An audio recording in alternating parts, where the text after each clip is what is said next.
ये जमीन ओ पर्सन की है और ओ पर्सन जो है वो डेथ कर गया। ओ पर्सन के कितने बेटे थे? 3। ये है, बहुत सारी भागा दौड़ी चल रही है, कोर्ट कचहरियों के चक्कर लगा रहे हैं, होता है वो जमीन, तो उसका कॉपी, जजमेंट का कॉपी होना चाहिए। क्या से आपके गांव में जो रहते हैं उनसे सिग्नेचर करवाना पड़ेगा। गांव में एक दूसरे का सबको पता रहता है, पता है नहीं कि उसके घर में निखिलवा क्या किया, अंकितवा क्या किया, सबको पता रहता है कि कितना तेज है हो रहा है। बहुत सारी भागा दौड़ी चल रही है, कोर्ट कचहरियों के चक्कर लगा रहे हैं, तो नहीं लगाइए, क्योंकि आपको बताने वाला हूँ कैसे आप सर्वे करा सकते हैं आप अपने जमीन का। तो जमीन तो सबके पास होता है, और जितने भी बिहार में एटलीस्ट लोग रह रहे थे उनके पास तो पूर्वजों की जमीन, वसीयतनामा वाली जमीन, जजमेंट वाली जमीन, केवाला वाली जमीन। तो क्या है केवाला वाली जमीन, क्या है जजमेंट वाली जमीन, क्या डॉक्यूमेंट्स रहने चाहिए, खतियान कैसा होना चाहिए, और गैर मंजूर जमीन क्या है, सबके बारे में थोड़ा सा डिटेल्स बताएंगे। ध्यान पूर्वक देखिएगा पूरा। शुरू करते हैं शुरू से। तो आज है 4 तारीख 9वां महीना 2024। बहुत बहुत शुभकामनाएं आपको कि आपको एक अच्छा वीडियो मिलने वाला है। बिहार में जमीन का जो सर्वे हो रहा है, तो सबसे पहले तो हम लोग जान लेंगे कि 1 साल पहले ही 1 साल तक का ये प्रोसेस है, ये कोई 1-2 दिन का प्रोसेस तो है नहीं। लेकिन हम लोग क्या करेंगे, यहाँ पे जानने की कोशिश करेंगे कि जमीन जो होती है, इस तरह का आपका अगर जमीन है तो इसका पहले ही हवाई सर्वेक्षण से सर्वे हो चुका है, यानी कि आपको हेलीकॉप्टर से, एरोप्लेन से लोग जो बिहार के अधिकारी हैं वो सब सर्वेक्षण कर चुके हैं। लेकिन अब थोड़ा बारीक जिसको बोलते हैं कि ये जमीन किसकी, वो जमीन किसकी, थोड़ा सा क्यारी किसका निकल रहा है, थोड़ा सा हमर गलिया निकल गई, थोड़ा सा हमर गेटवा निकल गई, तो इस तरह का जो लोगों का समस्या रहता है उसको पूरी तरह से सोल्व कर दिया जाएगा। जो ओरिजिनल इसका मालिक रहेगा उसी के पास ये जमीन जाएगी। अब कोई इधर उधर नहीं होगा। जितने भी बिहार में काफी जमीन माफिया है ना, तो जमीन माफियाओं के लिए खास तौर से ये चेतावनी का चीज है। तो सबसे पहले देखेंगे हम लोग कि जमीन जो ये होता है, इस तरह का आपका ये पर्टिकुलर जमीन है, एक रेक्टेंगल मैं लेकर के बता रहा हूँ। और ये जमीन दोस्तों, ये जमीन ओ पर्सन की है और ओ पर्सन जो है वो डेथ कर गया। ओ पर्सन के कितने बेटे थे? 3, ABC। अब इन 3 बेटों को बराबर बराबर जमीन बटेगी। जैसा कि आप लोग जानते हैं भारतीय कानून में है कि हर बच्चों को बराबर जमीन बटती है। तो ये ए पर्सन को, बी पर्सन को, सी पर्सन को तो मिल गया, यहाँ तक कोई दिक्कत नहीं था, आधा मतलब जितना भी बंटवारा हुआ मिल गया। लेकिन सबसे बड़ा दिक्कत आता है कि ए के 2 बेटे होते हैं, एक्स वाई, बी के 3 बेटे हो जाते हैं, एम एन ओ, और सी के एक ही बेटे रहते हैं, एस। तो हम लोग देखेंगे ये जो बच्चा एस है और ये बच्चा जो है और ये बच्चे जो है, सबसे पहले तो ये एस को जो जमीन है ये पूरी इसको जो मिली थी सी को, वो पूरा एस को मिल जाएगी। क्लियर। दूसरा हम लोग देखेंगे कि जो एक के 2 बेटे हैं तो इसमें अब 2 भाग लग जाएगा। क्लियर। तो ये जमीन मान लेते हैं कि 1 और 2, 1-2 जमीन मिल गई। एक एक्स वाई को दोनों बराबर बराबर। एक यहाँ पे और देखेंगे कि इसके 3 बेटे हैं, तो 3 भाग में इस जमीन को बांट दिया जाएगा। मतलब मान लेते हैं कि 10, 11, 12, तो 3 भाग में यहाँ पे बढ़ गया। यहाँ पे भी कोई दिक्कत नहीं है, सबको बराबर मिल रहा है, बराबर का हिस्सा हक होना भी चाहिए। लेकिन दिक्कत आता है यहाँ पे दोस्तों, एक्स वाई जो है, अगर एक्स वाई की जमीन बेच देगा, क्योंकि उसको मिला है, पता है कि हम लोग भाई, हम लोगों की आधी आधी जमीन है, लेकिन कौन सी आधी आधी जमीन है इस पे ज्यादातर लोग डिस्कशन नहीं करते। यही गलती करते हैं, क्योंकि तुरंत बाप के मर जाने के बाद तुरंत बच्चों के बीच ओके जो लिख करके तुरंत बटाता नहीं है, उसके बीच में अगर एक्स जो है वाई की जमीन को बेच देगा तो हो जाएगा झमेला। अगर y जो है x की जमीन को बेच देगा तो भी हो जाएगा झमेला। तो उससे उस प्रॉब्लम का सोल्यूशन क्या है, तो सोल्यूशन के लिए मैं इस वीडियो को बना रहा हूं। तो सबसे पहले तो हम लोग क्या करेंगे कि अपडेट कराना जरूरी है। आप x बेटे मान लेते हैं आप हैं, y बेटे कोई और है, तो आपको x है तो आपको अपडेट अपना बचाने के लिए, अपना जो हिस्सा जितना है जो चाह रहे हैं उसको बचाने के लिए अपडेट कराना जरूरी है। लोग कोर्ट कचहरी के चक्कर नहीं लगाना चाहते हैं, लेकिन ये जमीन का मामला है, आपको तो थोड़ा सा जुड़े रहना पड़ेगा अंचल अधिकारी से, बीडीओ से, और जितने भी जमीन से रिलेटेड ऑफिशियल्स हैं। फिर देखेंगे कि डॉक्यूमेंट्स जो है दोस्तों, डॉक्यूमेंट सबसे बड़ा यहाँ पे मसला आता है, डॉक्यूमेंट्स क्या क्या रहना चाहिए। और उससे भी पहले हम लोग देखेंगे जमीन कितने तरीके के होते हैं। जमीन एक तरीके के नहीं होते हैं दोस्तों। जमीन सबसे पहले तो खतियान जमीन होता है, दूसरा केवाला जमीन होता है, और तीसरा जजमेंट जमीन होता है। ये 3, पहला खतियान, दूसरा केवाला, और तीसरा जजमेंट। इसको मैं डिटेल्स में बताऊंगा दोस्तों। जजमेंट, तीसरा जजमेंट। तो हम लोग देखेंगे सबसे पहले खतियान जमीन की बात करते हैं। होता क्या है खतियान? खतियान बहुत नाम सुने हैं आप लोग। तो खतियान जमीन जो होता है पूर्वजों का जमीन होता है, आपके एंसेस्टर का जमीन होता है, एंसेस्टर्स का जमीन होता है, आपके जो पूर्वज बाप दादा परदादा चरदादा जो भी हैं, आपको खतियान वाला जमीन बोलते हैं, जो आपको अधिकार के रूप में मिलता है। तो खरीदा हुआ जमीन जो भी होगा वो केवाला वाला जमीन होगा। क्या होगा? दूसरे नंबर पे हम लोग देखेंगे खरीदा हुआ जमीन क्या होगा, वो केवाला वाला होगा, वो उसका केवाला बनता है। आप अगर किसी से XYZ से खरीदते हैं तो उसका केवाला आपको बनाना होगा। और केवाला बनाने से सिर्फ काम नहीं चलेगा, उसका रजिस्ट्री कॉपी होना चाहिए, उसको म्यूटेशन आपको कराना पड़ेगा, और उसकी रसीद कटती है। केवाला बनाने के बाद भी उस जमीन की रसीद कटती है। अगर आपने अभी तक रसीद नहीं भी कटाया तो टेंशन लेने की कोई दिक्कत नहीं है, मैं वीडियो में पूरा क्लियर करूंगा। रसीद बाद में भी कटा सकते हैं, है ना। लेकिन ये केवाला वाला जमीन जो है वो खरीदा हुआ जमीन होता है, इसकी रजिस्ट्री कॉपी और म्यूटेशन करवाना अनिवार्य है। अब देखेंगे दोस्तों हम लोग कि ये सर्वेक्षण हो चुका है और इसके बाद अपडेट मिल चुका है और बहुत सारा चीज हो चुका है। तो अभी हम लोग बात कर रहे थे दोस्तों कि हमने एक जो फिगर बनाया था, एक स्ट्रक्चर बनाया था जमीन का। अब बात करेंगे कुछ लोगों के पास केवाला है, रसीद नहीं है, तो बाद में वो रसीद कटवा सकते हैं, उसके लिए कोई टेंशन लेने की जरूरत नहीं है। और तीसरे नंबर पे मैंने बताया था जजमेंट।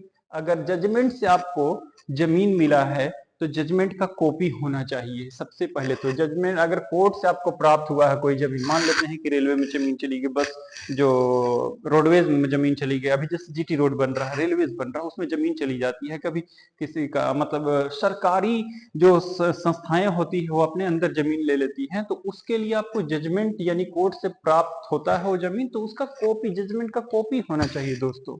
अभी हम लोग देखेंगे हाल में ही एक हमारी जमीन थी जो रेलवे में चली गई थी, लेकिन उसका पैसा और अच्छा मिलता है, ऐसा नहीं कि बेकार पैसा मिलता। अगर आपको 3 लाख मिल रहा है तो उसका पैसा 5 लाख मिलता है। और सबसे पहले तो फंडामेंटल राइट्स था, ये क्या था? Fundamental rights. तो फंडामेंटल राइट्स को हटा तो दिया गया है, ये जो राइट टू प्रॉपर्टी था, लेकिन उसके वजह से आपको पैसा किसी भी एक खास जो नॉर्मल जमीन रहते हैं उसको बहुत ज्यादा पैसा मिल जाता है, इसलिए टेंशन लेने की इसमें जरूरत है नहीं। तो जजमेंट से अगर मिला है तो कोर्ट से प्राप्त आपको जमीन का जजमेंट कॉपी होना चाहिए। दूसरा, अगर किसी ने आपको वसीयत किया है, वसीयत किया है तो वसीयत नामा होना चाहिए, वसीयत का कॉपी होना चाहिए। 3 चीज मैं यहाँ पे बता रहा हूँ, एक तो जजमेंट कोर्ट से पास हुआ हो, दूसरा अगर किसी ने आपको वसीयत किया यानी कि लिख दिया है आपके नाम पे तो वसीयत नामा होना चाहिए। और तीसरा नंबर यहाँ पे जजमेंट में ही मैं बता रहा हूँ कि इसमें एक और है कि आपको दान में प्राप्त हुआ है। जैसे आप मंदिर बनवा लीजिए, मस्जिद बनवा लीजिए या कुछ पार्क बनवा लीजिए, ये दान में आपको मिला है। आपने किसी के यहाँ बहुत अच्छा काम किया, किसी का दिल जीत लिया, तो आपको दान में मिल गया है ना। तो दान में अगर मिला है तो दान पत्र होना चाहिए। दान में अगर मिला है तो दान पत्र होना आवश्यक है। तो ये 3 तरीके का मैंने बताया। आप लोगों को बहुत ही फैमिलियर वर्ड्स दिख रहा होगा, वसीयतनामा, खतियान, केवाला, जजमेंट कॉपी, दान पत्र, तो ये सब कॉपी आपके पास होना चाहिए। उसके बाद हम लोग देखेंगे सर्वे के दौरान। अब बात करते हैं सर्वे पे। सर्वे के दौरान क्या होगा? सर्वे जब होगा तो सर्वे के दौरान ऐसा नहीं कि आपको एक हुक्मनामा सुनाया जा रहा है। आपके शहर में, आपके गांव में आके, आपके क्षेत्र में आकर के सर्वे ऑफिसर वो सर्वे करेंगे, और सर्वे के दौरान शिविर लगेगा दोस्तों आपके क्षेत्र में। जहां पे भी आपका जमीन है, जो भी गांव अंचल में शिविर लगेंगे, ब्लॉक में शिविर लगेंगे, ग्रामीण क्षेत्रों में शिविर लगेंगे, तो उस शिविर में जाना ना भूलें। अगर आप नहीं जाते हैं, शिविर लगा है और शिविर में नहीं गए, और तो फिर कैसे पता चलेगा कि क्या क्या करना है? वो लोग सर्वे वाले बताएंगे A to Z पूरा खोल करके। मैं तो ऊपर ऊपर बता रहा हूँ, लेकिन वो लोग बहुत अंदर अंदर जा करके गहराई बताएंगे। आप वहां पे अपने परेशानियों को रख सकते हैं कि ऐसा ऐसा है तो हम कैसे क्या करें। तो एक और चीज कि आप अगर सर्वे में नहीं गए तो आपका जमीन हड़प जाएगा, कोई ऐसा भी नहीं है, लेकिन सर्वे में जाना चाहिए। अगर नहीं गए तो कोई पर्सन गया है आपके गांव से, गांव वाले तो जाते ही है, तो गांव वाले से पूछ लीजिए, लेकिन एक लोगों से नहीं पूछिए। एक लोगों अगर हो सकता है कि वो आपका दुश्मन हो, वो आपको बताए कि नहीं जमीन वो तो ऐसे चल गए, डरा देते हैं लोग, गांव के लोग ज्यादा डरा देते हैं एक दूसरे को, ताकि वो जमीन हड़पने वाले बहुत लोग होते हैं। तो दोस्तों यहाँ पे एक और चीज रख रहा है ध्यान, अगर आप नहीं गए हैं भूल चूक से, तो कोई ABC 3 बंदे से पूछिए, और तीनों बंदों का अगर बात करने का तरीका एक लगे आपके फेवर में, तब मानिए कि हाँ सही है, वरना एक बंदे से पूछिएगा तो आपको डरा देगा, आपका जो अधिकार है उसको खत्म करवा देगा, है ना। क्षेत्र में आपके सर्वे लगेगा, आपको जाना चाहिए। मैं इन द एंड यही बोलूंगा, बिहार के प्रत्येक अंचल में सबसे बड़ा जो ये इनिशिएटिव लिया गया है बिहार गवर्नमेंट की तरफ से, बंदोबस्त कार्यालय खुलेगा दोस्तों। बिहार के प्रत्येक अंचल में बंदोबस्त कार्यालय। इसका काम क्या रहेगा? कई बार क्या होता है कि सर्वे जो होता है गलत हो जाता है, कई बार सर्वे गलत हो जाता है, हो सकता है कि आप वहां नहीं रहे हो या आपके नाम पे कोई और रसीद कटवा लिया हो, बहुत सारा फलाना ढिमकाना, बहुत सारा कुछ हो सकता है। तो उसमें क्या हो सकता है कि सर्वे अगर गलत है तो बंदोबस्त कार्यालय आपके पास है और 3 बार आपत्ति दर्ज करा सकते हैं दोस्तों। 3 बार चांस दिया जा रहा है। इसके अलावा ऐसा नहीं है कि 3 बार आपत्ति दर्ज कराया और 3 बार चांस खत्म हो गया तो आपकी जमीन चली गई आपके हाथ से। नहीं दोस्तों, बहुत आसान प्रोसेस है। इसके बाद भी आप कोर्ट का दरवाजा खटखटा सकते हैं। लेकिन इतना हम झमेला लेंगे ही क्यों, जब हमको पता है कि सर्वे में जाना चाहिए, सब कुछ जानना चाहिए, सर्वे अपने जमीन का करवा लेना चाहिए, तो हम फिर काहे को इतना टेंशन लेंगे? 3 बार आपत्ति दर्ज कराओ, फिर जाओ कोर्ट में जाओ। इसीलिए तो मैं वीडियो बना रहा हूं ताकि आपको आसानी हो किसी भी चीज को जानने की। और मैं चाहता हूं कि ज्यादा से ज्यादा लोगों को शेयर करें। ऐसा नहीं कि देखिए सबसे बड़ा चीज है ना, शेयर नहीं करते कि उसको पता चल जाएगा। अरे पता चल जाएगा, नॉलेज बांटने वाला चीज है। जितना बांटिएगा उतना आप रियल पर्सन कहलाइएगा। आप अगर ऑथेंटिक रियल हैं तो शेयर कीजिएगा, नहीं तो नहीं कीजिएगा, है ना। हुक्मनामा एक होता है, हुक्मनामा। ये जमींदार खास तौर से पहले के जमाने में जमींदार होते थे तो हुक्मनामा तैयार करते थे कि ये जमीन जो है उसको दे दिया गया, तो दे दिया गया। तो उसका भी एक आपको एक पत्र होना चाहिए कि हुक्मनामा से हमें मिला था, तो उसका कुछ ना कुछ तो पत्र मिलता है। बिना कागज के तो कुछ जमीन होगा। इसके अलावा भी अगर आपके पास गैर मंजरूआ जमीन है, गैर मंजरूआ किसको बोलते हैं दोस्तों? तो गैर मंजरूआ मान लेते हैं कि किसी की जमीन है, किसी को पता ही नहीं किसी की जमीन, गांव वालों की भी नहीं है, शहर वालों की भी नहीं है। और कभी कभी क्या होता है कि लंदन में जाके लोग रह रहे हैं, अमेरिका में जाके लोग रह रहे हैं, तो उनके पूर्वज की जमीन थी, उन लोगों को पता भी नहीं कि मेरे इंडिया में जमीन है। तो उसको कोई जो वहां पे का जो सबसे मजबूत आदमी रहता है, जो जानकार रहता है, उसको हथिया लेता है, जिसको बोलते हैं। वो जमीन आपकी ही हो सकती है, ऐसा नहीं कि वो लंदन से आके वो जमीन लेगा। तो जो गैर मंजूर जमीन होता है तो उसका टाइम टू टाइम रसीद कटवाना पड़ता है, और वो आप अधिकार जमाना चाह रहे हैं तो उस पर आपको कुछ दिन तक खेती करनी है। बहुत सारा स्ट्रक्चर इसके बारे में वीडियो में बता दूंगा। लेकिन अभी जो मैं बता रहा हूं, अगर गैर मंजूर जमीन है तो उसकी फाइल होनी चाहिए आपके पास। और सबसे बड़ी चीज है कि जो भी होगा आपको स्व घोषणा पत्र यानी सेल्फ डिक्लेरेशन फॉर्म आएगा एक, और सेल्फ डिक्लेरेशन फॉर्म में आपके या जो क्या बोलते हैं, ये जो फॉर्म आपको स्क्रीन पे जो खुलेगा, और स्क्रीन पे खुल करके बहुत सारी डिटेल्स आएगी आपको भरने के लिए कि मैं मेरी जमीन ये है। सबसे बड़ी चीज है सेल्फ डिक्लेरेशन फॉर्म में क्या है पता है? आपके पास जितना जमीन है उसका डेटा होना चाहिए यहाँ पे। सब उसको पता रहना चाहिए सर्वे ऑफिसर को कि आपके पास इतनी इतनी जमीन है, इतनी इतनी प्रॉपर्टी है आपके पास। तो उसी के लिए सेल्फ डिक्लेरेशन फॉर्म बनाया गया है। एक आता है वंशावली। वंशावली तैयार किया जाएगा। वंशावली तो आप समझते ही, फैमिली ट्री। तो वंशावली तैयार किया जाएगा, और वंशावली तैयार करके सरपंच या मुखिया से, गांव में जो होते हैं सरपंच और मुखिया, उनसे क्या करवाना पड़ेगा? सिग्नेचर करवाना पड़ेगा।